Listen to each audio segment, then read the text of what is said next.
Oke teman-teman, assalamualaikum warahmatullahi wabarakatuh. Baik, kembali lagi video saya atas nama Muhammad Fatur Rahman Faisal dengan NIM 2279001, Prodi Bisnis Digital. Jadi pada video kali ini kita akan membahas lagi dan lagi tentang mata kuliah digitalisasi perdagangan dan keuangan internasional. Nah, di sini yang materi yang saya dapat ini inisiatif Making Indonesia 4.0, tantangan dan dampak bagi industri manufaktur. Nah, sebelum kita melangkah lebih jauh, izinkan saya memaparkan sedikit tentang daftar isi. Nah, di sini ada 1, 2, 3, 4, ada 6 ya, ada 6 daftar isi yang saya tambahkan di presentasi video kali ini. Yang pertama yaitu pendahuluan, yang kedua ada rumusan masalah, yang ketiga ada tinjauan pustaka, yang keempat ada pembahasan, yang kelima ada kesimpulan, dan terakhir itu ada saran. Nah, kita masuk ke pendahuluan. Nah, pendahuluan ini mencakup industri manufaktur Indonesia telah menjadi tulang punggung ekonomi nasional selama beberapa dekade. Namun, dengan cepatnya berkembang teknologi digital dan munculnya revolusi industri 4.0, Indonesia menghadapi tantangan dan peluang baru dalam upayanya untuk tetap berkompetitif di pasar global. Inisiatif Making Indonesia 4.0 ini adalah strategi yang dirancang oleh pemerintah untuk memperkuat sektor manufaktur di Indonesia melalui penerapan teknologi canggih seperti kecerdasan buatan, Internet of Thinking, dan otomasi. Nah, inisiatif ini bertujuan untuk mengubah landscape industri Indonesia agar lebih efisien, produktif dan inovatif serta mendorong pertumbuhan ekonomi jangka panjang. Namun implementasi strategi ini tidak terlepas dari berbagai tantangan, termasuk kesiapan infrastruktur sumber daya manusia serta adaptasi terhadap teknologi baru. Artikel ini akan membahas tentang tersebut untuk mengeksplorasi dampak dari inisiatif Making Indonesia 4.0 terhadap masa depan industri manufaktur di Indonesia. Nah, oke teman-teman, kita masuk di permasalahan. Nah, yang pertama itu bagaimana kesiapan industri manufaktur Indonesia dalam mengadopsi teknologi industri 4.0 seperti kecerdasan buatan, Internet of Thinking, Big Data, dan otomatisasi. Yang kedua itu ada apa saja tantangan utama yang dihadapi industri manufaktur dalam penerapan industri Making Indonesia 4.0, baik dari segi infrastruktur, sumber daya manusia maupun regulasi. Nah, yang ketiga ada bagaimana dampak penerapan Making Indonesia 4.0 terhadap produktivitas, efisiensi, dan daya saing infrastruktur industri manufaktur Indonesia di pasar global. Nah, kita masuk di tinjauan pustaka. Inisiatif Making Indonesia 4.0 ini berakar pada konsep revolusi industri 4.0 yang pertama kali diperkenalkan oleh Klaus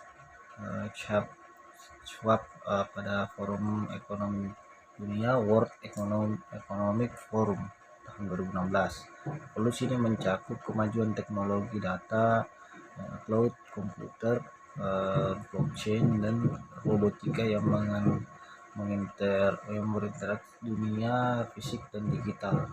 Nah, menurut Schwab 2016, revolusi industri memiliki potensi untuk mengubah seluruh sistem produksi, manajemen, dan tata kelola global serta meningkatkan efisiensi dan produktivitas di berbagai sektor termasuk manufaktur.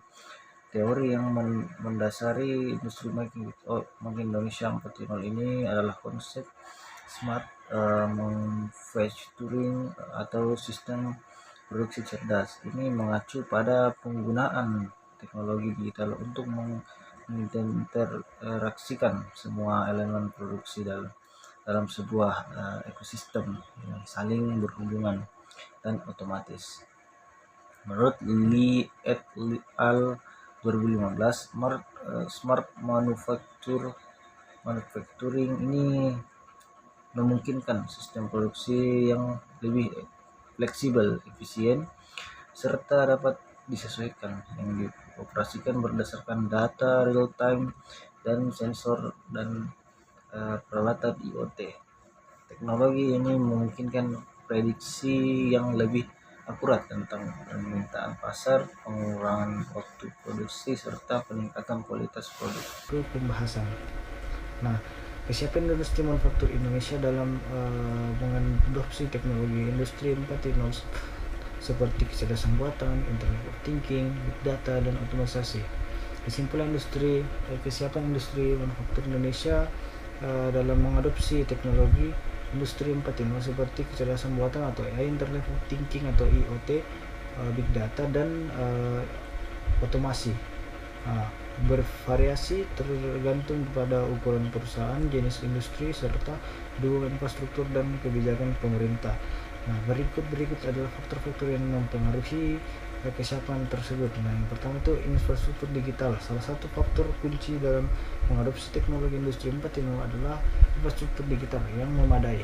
Nah, menurut beberapa laporan, kesiapan infrastruktur digital itu di Indonesia masih dalam tahap pengembangan. Nah, yang kedua ada sumber daya manusia. Nah, ketersediaan tenaga kerja terampil adalah tentang besar lainnya. Banyak pekerja di sektor manufaktur Indonesia masih kurang memiliki keterampilan digital yang diperlukan untuk mengoperasikan dan memelihara teknologi canggih seperti AI, IoT, dan sistem otomatisasi. Nah, ketika ada adopsi teknologi di berbagai sektor, adopsi teknologi industri 4.0 di Indonesia bervariasi antar sektor. Beberapa sektor seperti otomotif, elektrik, dan kimia lebih siap dan telah mulai menerapkan otomatisasi dan IoT dalam proses produksi mereka. Nah, yang keempat adalah dukungan pemerintah. Pemerintah Indonesia melalui Kementerian Perindustrian telah meluncurkan beberapa kebijakan industri untuk mendukung infrastruktur digital di semua manufaktur. Nah, yang kelima itu tantangan teknologi dan investasi. Nah,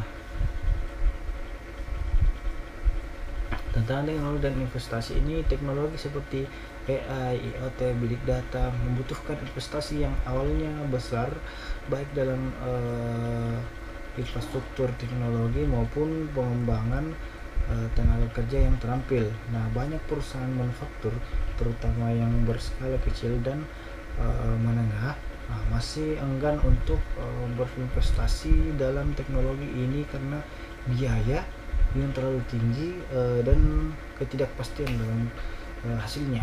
Nah, selanjutnya itu ada tantangan utama yang dihadapi industri manufaktur dalam penerapan inisiatif Making Indonesia 4.0, baik dari segi infrastruktur, sumber daya manusia maupun regulasi. Nah, yang pertama itu infrastruktur. Keterbatasan infrastruktur digital. Di sini tantangan yang pertama itu ada keterbatasan infrastruktur digital. Salah satu hambatan utama dalam penerapan teknologi industri 4.0 adalah keterbatasan infrastruktur digital di Indonesia. Banyaknya teknologi infrastruktur of thinking atau IoT, cloud computing, dan big data membutuhkan akses internet yang cepat dan stabil. Nah, yang kedua itu industri yang B itu instruktur fisik yang kurang memadai. Banyaknya pabrik dan fasilitas manufaktur di Indonesia belum lengkap dengan infrastruktur fisik dan diperlukan untuk mendukung penerapan otomatisasi dan robotika. Nah, yang kedua ada sumber daya manusia atau SDM. Nah, yang kedua ini bagian kurangnya keterampilan digital dan teknologi. Adopsi teknologi industri 4.0 seperti kecerdasan buatan atau AI, IoT, dan Big Data membutuhkan tenaga kerja dengan keterampilan teknis dan digital yang tinggi. Nah, yang selanjutnya ada yang ke B itu reskilling dan upskilling. yang belum optimal. Nah, kesiapan tenaga kerja untuk menghadapi revolusi Industri 4.0 ini masih terbatas meskipun beberapa program pelatihan dan pendidikan vokasi telah diluncurkan oleh pemerintah dan swasta. Cakupan dan efektivitas program tersebut masih terbatas. Yang ketiga, ada regulasi dan kebijakan pemerintah. Nah, bagian A, keterapan kerangka regulasi yang belum matang. Adopsi teknologi canggih membutuhkan kerangka regulasi yang jelas, terutama terkait perlindungan data, keamanan cyber, dan standar operasional. Nah, yang B itu kurangnya insentif dan efektif. Meskipun pemerintah telah meluncurkan berbagai insentif fiskal untuk mendorong adopsi teknologi industri 4.0, nah, efektivitas insentif ini masih belum dirasakan merata oleh semua industri, terutama IKN. Nah, C itu ada prosedur birokrasi yang rumit. Nah, apakah itu? Yaitu proses perizinan dan regulasi terkait implementasi teknologi baru seringkali dipandang sebagian lambat dan rumit. Nah, proses yang berbelit-belit terhambat kemajuan adopsi teknologi di sektor manufaktur. Kita yang keempat itu ada tantangan teknologi dan investasi. Kita masuk bagian A, biaya investasi yang tinggi. Teknologi industri 4.0 itu seperti otomatisasi, kecerdasan buatan AI, dan IoT membutuhkan investasi yang awalnya besar. Biaya untuk peralatan teknologi canggih, infrastruktur pendukung, serta pengembangan SDM seringkali menjadi hambatan. Nah, sebagai hambatan bagi perusahaan terutama yang berskala kecil dan menengah.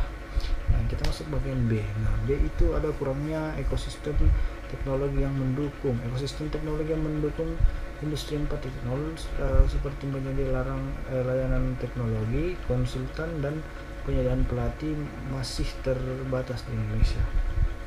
Kita masuk ke dampak.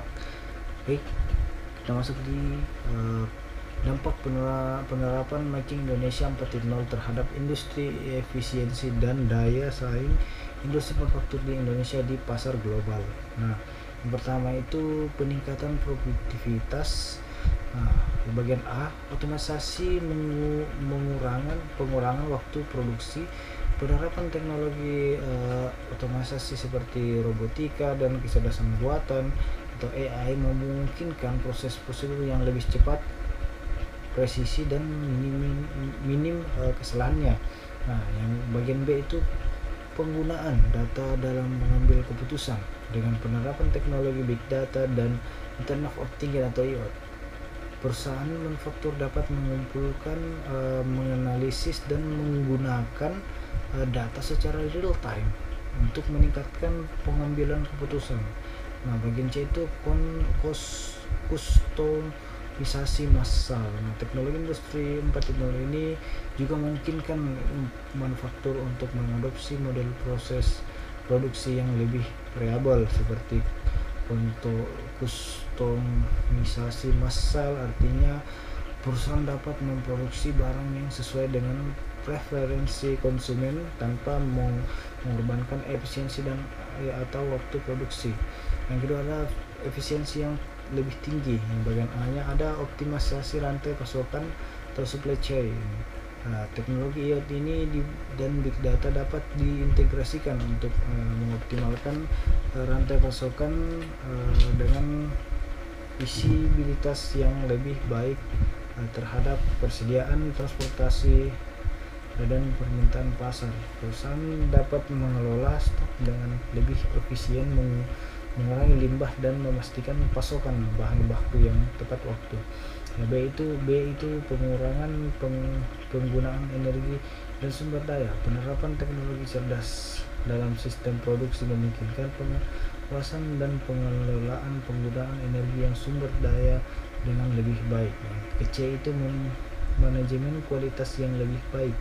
Teknologi seperti AI dan machine learning dapat digunakan untuk mendeteksi cacat produksi lebih awal dan secara otomatis mengambil tindakan korektif. Nah, yang ketiga itu peningkatan daya saing di pasar global.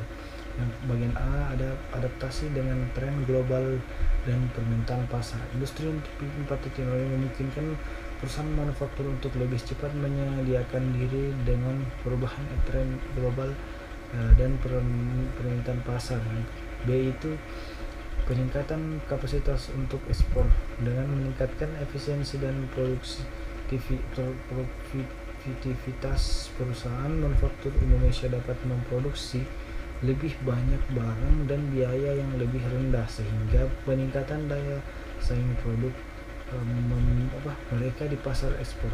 Nah, yang keempat ada efisiensi biaya operasional. Nah, bagian A itu ada pengaruh biaya tenaga kerja. Dengan otomatisasi biaya tenaga kerja dapat dikurangi karena proses prosedur yang di sebelumnya memerlukan banyak investasi manusia dapat diganti oleh mesin dan sistem otomatisasi. Nah, bagian B itu penurunan biaya pemeliharaan dan perawatan menggunakan teknologi prediktif seperti predictive maintenance dapat membantu perusahaan untuk secara proaktif mengidentifikasi masalah pada mesin sebelum terjadinya kerusakan. Nah, kesimpulan yang kita bisa ambil dari dari materi ini yaitu inisiatif Making Indonesia 4.0 adalah strategi yang dirancang oleh pemerintah untuk memperkuat sektor manufaktur Indonesia melalui penerapan teknologi canggih seperti kecerdasan buatan atau AI, infrastruktur Internet of Thinking atau IoT, dan otomasi yang bertujuan untuk mengubah landscape industri Indonesia agar lebih efisien, produktif dan inovatif serta mendorong pertumbuhan ekonomi jangka panjang. Nah, salah satu faktor kunci dalam pengadopsian teknologi industri adalah infrastruktur sumber daya manusia. Adopsi teknologi di berbagai sektor, dukungan pemerintah dan tantangan teknologi dan investasi. Nah, saran dari materi-materi tersebut itu yaitu membangun koneksi yang lebih baik khususnya di daerah industri yang belum tersentuh internet kecepatan tinggi, memberikan edukasi internet 4.0 kepada teknologi 4.0 kepada pekerja di sektor manufaktur untuk meningkatkan keterampilan dan pemahaman, mendorong kolaborasi antara pemerintah, perusahaan dan startup teknologi untuk mempercepat adopsi teknologi. Pemerintah perlu menyediakan kebijakan insentif dan mendukung perusahaan yang mengadopsi teknologi 4.0. Nah, selanjutnya ada pemerintah dan sektor swasta harus mempercepat pengembangan infrastruktur teknologi seperti internet 5G dan infrastruktur energi yang stabil untuk mendukung penerapan teknologi 4.0. Nah, perusahaan dan pemerintah perlu fokus pada program reskilling dan upskilling tenaga kerja untuk menciptakan SDM yang melek teknologi dan siap menghadapi revolusi industri 4.0. Penyusunan kebijakan yang mendukung adopsi teknologi 4.0 perlu diakselerasi. Nah, termasuk peraturan terkait keamanan data, standarisasi IoT, serta insentif fiskal, memperkuat kerjasama antara pemerintah, lembaga pendidikan, dan sektor swasta untuk mempercepat inovasi teknologi di sektor manufaktur. Selanjutnya ada dorong perusahaan manufaktur untuk mengadopsi teknologi, mengadopsi lebih banyak teknologi otomatisasi guna meningkatkan produktivitas dan efisiensi operasional. Implementasikan setiap kontrol di kualitas berbasis sensor dan AI untuk menghasilkan produk yang lebih baik dan kompetitif di pasar global. Memanfaatkan big data dan IoT untuk mengoptimalkan rantai pasokan, mengurangi biaya dan mempercepat respon pasar, dan dorong kolaborasi antara industri, pemerintah, dan startup teknologi untuk mempercepat inovasi dan memperkuat daya saing internasional. Baik, mungkin itu saja dari materi dari saya. Semoga jelas dan semoga bernilai ibadah. Mungkin itu saja dari saya. Assalamualaikum warahmatullahi wabarakatuh.